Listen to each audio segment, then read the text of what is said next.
Howdy, boys. We are back after a week of no UFC. This weekend, though, we have UFC 310 Pantoja versus Asakura, and it has shaped up to be a really good card. I do still miss Bilal and Shavkat, but I will definitely take Ian Gary and Shavkat. It's a fantastic fight. I'm extremely excited for it.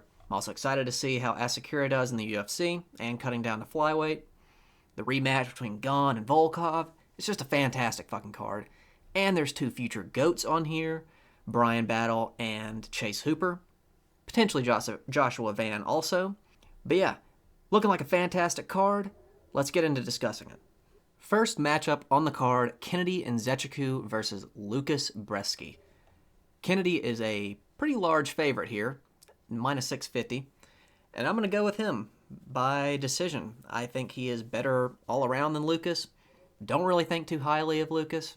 Kennedy has a 1-inch height advantage, 6 pounds heavier, and a 5-inch reach advantage.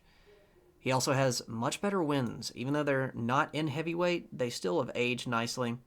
The Olberg win is aging really well. He also has Ian Cutelaba and Devin Clark. Those are good wins too. The Chris Barnett one's not too great. Chris Barnett is obese and was crippled in that fight. Kennedy probably should have been able to take him out even faster than he did. But he still looked decent in it.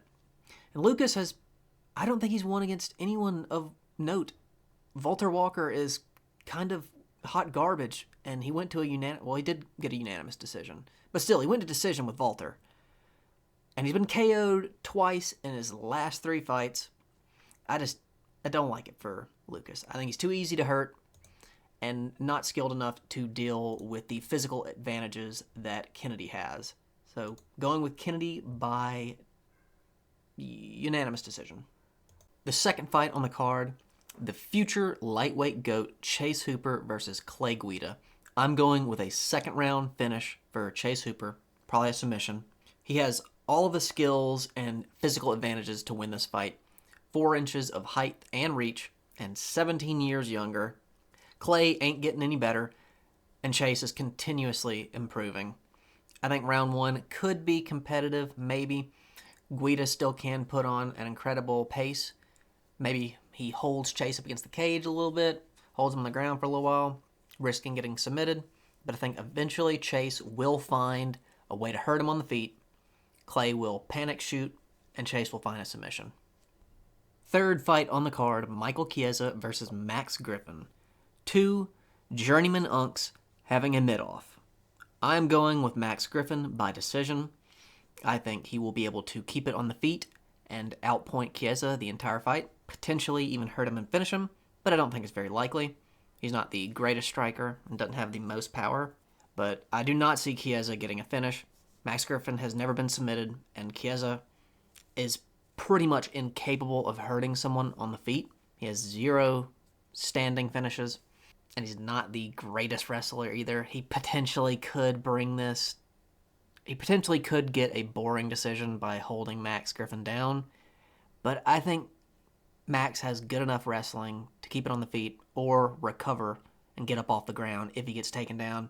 Reverse clinch if he gets held up against the cage. So yeah, going with Max Griffin by decision. Fourth fight on the card, everybody's favorite flyweight prospect, Joshua Van versus Cody Durden. I'm going with Joshua Van by third round TKO. The early portion of round 3. I think he will need to feel out Durden for a little while before he finds the finishing blow. But I think he has the edge in the striking. Cody is a really good wrestler, but Joshua scrambles well. He's explosive and can keep up with the pace that Cody Durden puts on.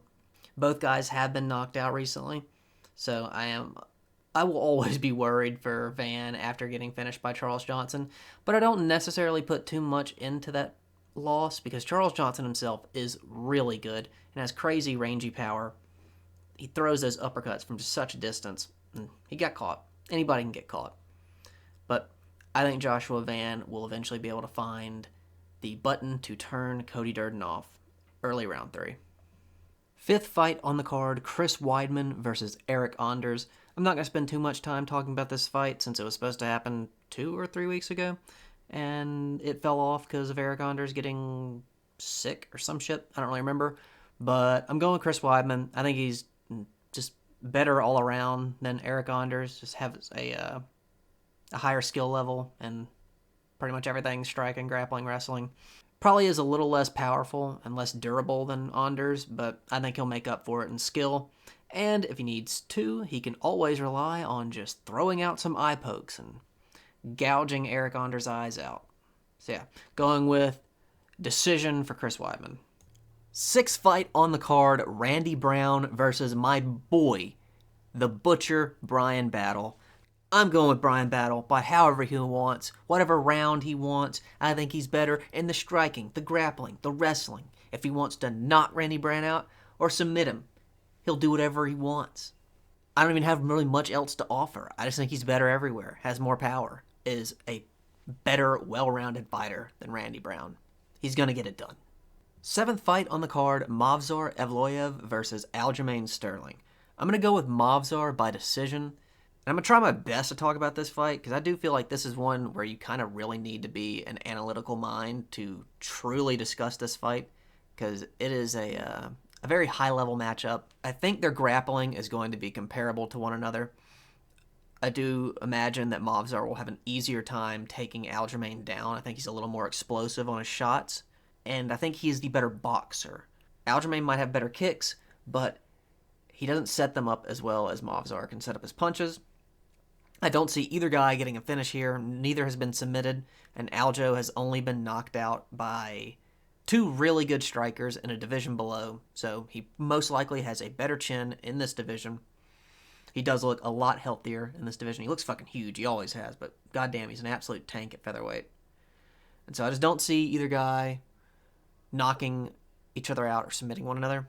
But I do think if someone's going to hurt, well, I don't even know. I can't even say that. I was going to say Movsar might have the chance to hurt Aljo on the feet, but I guess it'd be better to say he probably has a chance to like build up damage on the feet rather than actually hurt Aljo. Because I don't think Movsar is necessarily capable of hurting someone. But yeah, I think he'll outpoint Aljo on the feet and potentially rack up some control time on the ground if he gets well-timed takedowns, which could. Aljamain doesn't have the greatest takedown defense ever.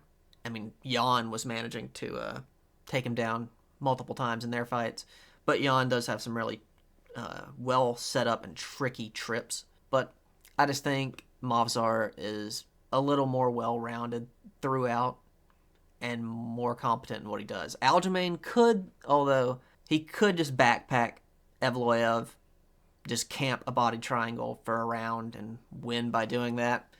Aljamain does have one of the best body triangles probably in the entire, not even in the division, in the whole sport. It's ridiculous. Once he gets on your back, it's impossible to get him off. I don't think that's going to happen. Looking for a Movsar decision. Eighth fight on the card, Vicente Luque versus Themba Gorimbo. Hats off to Themba for taking a fight on short notice, even if it is against an absolutely washed and half brain dead Vicente Luque. When this fight was originally Luque versus Nick Diaz, I called it an abomination, and I still stick by that. I personally do not want to see Vicente Luque or Nick Diaz fight in the UFC again.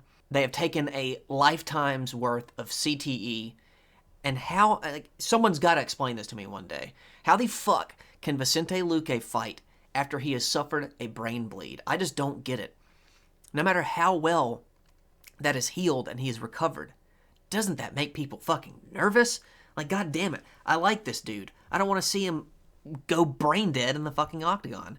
And not that it's likely to happen from Themba decision merchant Gorimbo, but still, just taking more unnecessary damage after he looked so bad in his last fight. He looked like a shell of his former self. And so I'm going with Themba by decision. I think he'll just make it boring, just outpoint Vicente.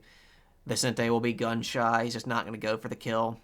It is my pick for the stinker of the card. As much as I hate Bryce Mitchell and Kron Gracie, I think that's horrible.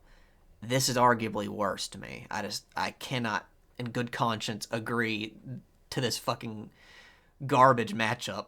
Hopefully it'll be a good fight nonetheless. Maybe Vicente proves me wrong and he goes out there and he's returned to form and just sparks Themba. That'd be a fucking sight. It would absolutely rile the crowd up. Everyone would appreciate that. But I don't see it happening. I think Thimba is going to get that boring decision. Ninth fight on the card, Dominic Reyes versus Anthony on paper Smith. I'm going with Dominic Reyes by second round TKO. I think he is just the all-around better striker than Anthony. Just better everywhere. Anthony is deluded, crazy, stupid, been KO'd more times than I can fucking count on two hands. And Dominic looked really good in his last fight. I know he lost the 3 fights in a row, excluding the Jones one, the Blachowicz, Prohaska, and Spann fight. But all of those dudes are hard-hitting, fast-starting volume strikers. Not every one of them, a combined one, but Jan is a power puncher. Yuri throws a fuck ton and hits really hard, and Spann's the same way, just a little less volume than Yuri. I can kind of, in a way, forgive him for those 3 losses in a row, because those guys all are fucking crazy strikers. Even as much as I hate Ryan Spann, I'll admit that he's a good striker. He looked so good against Jacoby, and Jacoby's not bad. He's a step down from those guys, but he's nothing to sneer at. And Anthony just lost against Roman Dolidze, of all people. Unanimous decision. That's a terrible look. I feel like Dominic Reyes would spark him. And I know that's a little bit of MMA math, and no one likes MMA math, but still. Going with Dominic, second round KO. I think he's just better than Anthony everywhere. 10th fight on the card, Nate Landwehr versus Doo Ho Choi. Pretty much everybody is predicting this to be an absolute war, a banger of a fight, and potentially a candidate for Fight of the Year. And I don't disagree. It has absolute star matchup written all over it. And I'm going to go with Nate Landwehr. I think his chin is a little better than Doo Ho Choi's, and his volume is much better. He has a 6.25 significant strike land rate versus Doo Ho Choi's 4.41. He always puts on the pressure. He never backs down. Doo Ho, and at times, hasn't responded the best to pressure in some of his fights. And Nate the Train, he keeps coming. So I'm going with Nate Landwehr by third round finish. 11th fight on the card, Bryce Mitchell versus Kron Gracie. Now, by all the logic and the love of the gods, Bryce Mitchell should handedly beat Kron Gracie. And I'm going with him. I think he'll get it done by decision. I do worry, though, that he could get submitted, but I trust in his wrestling to keep him safe. Kron Gracie's terrible, everywhere. Outside of jiu-jitsu, he is hot garbage and is getting absolute nepotism treatment here. He is pretty much a walking punching bag, hoping to be taken down or to stumble into top mount. And I fucking hate that shit. I cannot stand jiu-jitsu guys who have only trained submissions, have no striking, but didn't stop to think maybe they should be able to take down their opponents. It's absolutely fucking infuriating to me. I will never pick these guys to win a fight. I don't even know why they're here in the sport. Like, just go do jiu-jitsu. I know your fucking whole family was like the founders of UFC and MMA, but still, like, you're not an MMA fighter. You are a jiu-jitsu guy. So, by choosing with logic, I'm going with Bryce Mitchell. Hell, I think he could just keep it on the feet and just jab Kron Gracie to a decision. And honestly, I hope he does, just to fucking embarrass this jiu-jitsu fighter. 12th fight on the card, the feature matchup, Cyril Gane versus Alexander Volkov, a rematch. This is a really hard fight to pick because Gane's been out for a little while and Volkov has improved since their first fight. I really want to pick Volkov, but I just don't think he's made the necessary changes to his game to be able to get this one back. The speed and mobility of Gane, I think, will be the biggest factors in getting him the decision win here. Volkov has improved a lot. He looks a lot fitter. He's just more in shape. But he really hasn't changed his game that much. He still strikes the same, and he's not that much quicker. I think Gane will just be able to float around, keep it at range, jab, teep, leg kick, the same shit he did in the first fight. I don't see a finish happening for either guy. Gane is very durable, and so is Volkov. Volkov's only been KO'd by Lewis and, who else? I'm, like, blanking hard on that. Let me check real quick. Lewis and some Russian guy, like, fucking 10 years ago. So that one, don't even count that one. And the Lewis one came at the very ass end of the fight when he just got caught. So yeah, both guys have granite chins, and they aren't the biggest power punchers in heavyweight, and their style is just, it doesn't really add up for a KO happening in this fight. I don't see grappling happening too much. They both got good takedown defense, and neither has really that good a takedown. So it's kind of similar to the striking. It's just not a likely outcome that a submission happens either.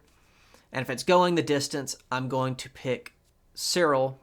He has prettier striking, faster. He's able to get in and out quicker than Volkov, and he has higher volume. So it all stacks up for Gane to win this fight. So I'm going with Gane by decision. In the co-main event, Shavkat Rakhmonov versus Ian Machado Gary. This is a fantastic matchup, one of the best of the year. Absolutely love when two undefeated guys go at it. I've never understood why people complain about that shit. Like, they get upset over someone having to lose their O, but in my opinion, it's like, who better to lose your O to rather than fucking another undefeated guy? It's like the best outcome. So this is just an absolute banger matchup. I know people hate on Ian Gary for being a silly vegan cuck, but he's an incredible fighter, and absolute props to him to taking this matchup on short notice. Pretty much no one in the division besides Carlos Prates would do this. Rakhmonov is like the most feared guy in welterweight. Big ups to Ian Gary. I am going to be going with Shavkat, though. I think he's too dangerous for 5 rounds for Ian to pull off a decision. Because I don't think Ian's going to be able to find a finish. There's a chance. I just don't think it's going to happen. I don't see him submitting Shavkat, but I could see him TKOing Shavkat. Because I feel like the first 3 rounds are going to be Gary's rounds. He's just so fucking technical and so good at staying at distance and just peppering you up with jabs and leg kicks and shit. And so I think he's going to steal those. Going to take a bit for Rakhmonov to find his shots. And potentially in the 4th and 5th round, when it gets later on, after Gary has kind of lit Shavkat up in those early rounds, if he lands some super clean combos and finishes them with a strong shot, like a high kick or a flying knee or some shit like that, something crazy and powerful, he could stumble Shavkat. He's very hittable. He's there to be hit. And Ian Gary will hit him. But does he carry enough power to hurt him? I think he potentially could if he wears him down and just consistently cracks him. Maybe if he invests to the body too throughout the fight. I think Ian's best course for a win is to mix it up well and disguise something heavy at the end of the fight. But that's a tall task to ask of someone going up against Shavkat for 5 rounds. I think eventually,